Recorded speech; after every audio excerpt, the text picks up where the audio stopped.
In this video, I will be talking about the 2 clues you never ask or often miss during history taking. Imagine 2 patients arrive with exactly the same symptom, fever. One is a rice farmer from a rural village.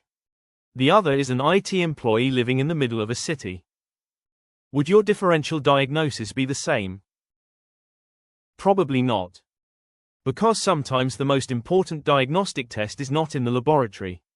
It's hidden in the patient's occupation and place of residence. Today, let's see how 2 simple details can dramatically change a diagnosis. Why occupation matters. When taking history, occupation provides clues about environmental exposures, infectious diseases, toxins, injuries, and lifestyle factors. Let's look at a few examples.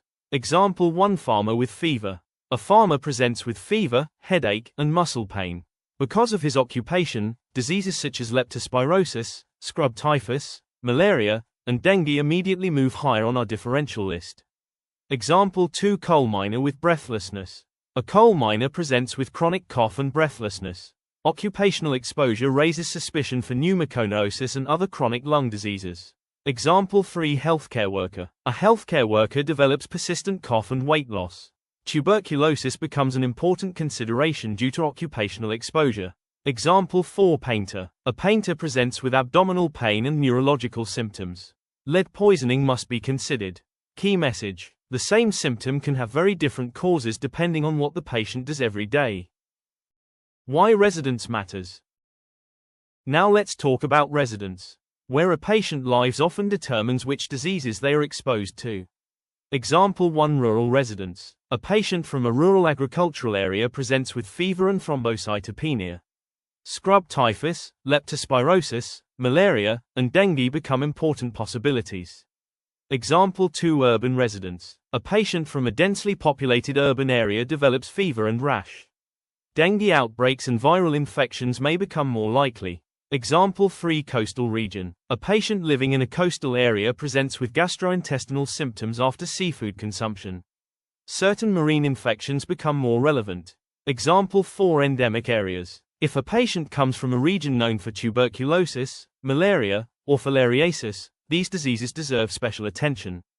Key message: diseases are not distributed equally. Geography often narrows the diagnosis before any investigation is ordered. Now, let's try doing a case challenge.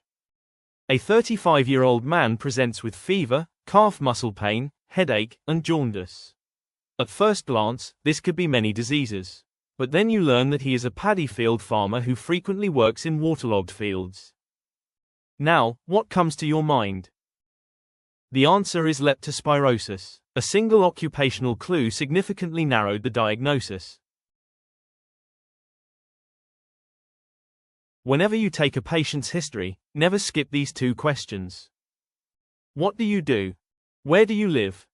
These answers can reveal exposures, endemic diseases, environmental risks, and occupational hazards. Remember, history is not just data collection. History is diagnosis. Great clinicians don't just listen to symptoms. They listen to the patient's story. And often, occupation and residence tell the most important part of that story. If you enjoy learning clinical reasoning through real-world examples, subscribe to Diagnosis by Sherlock. Discover, analyze, diagnose.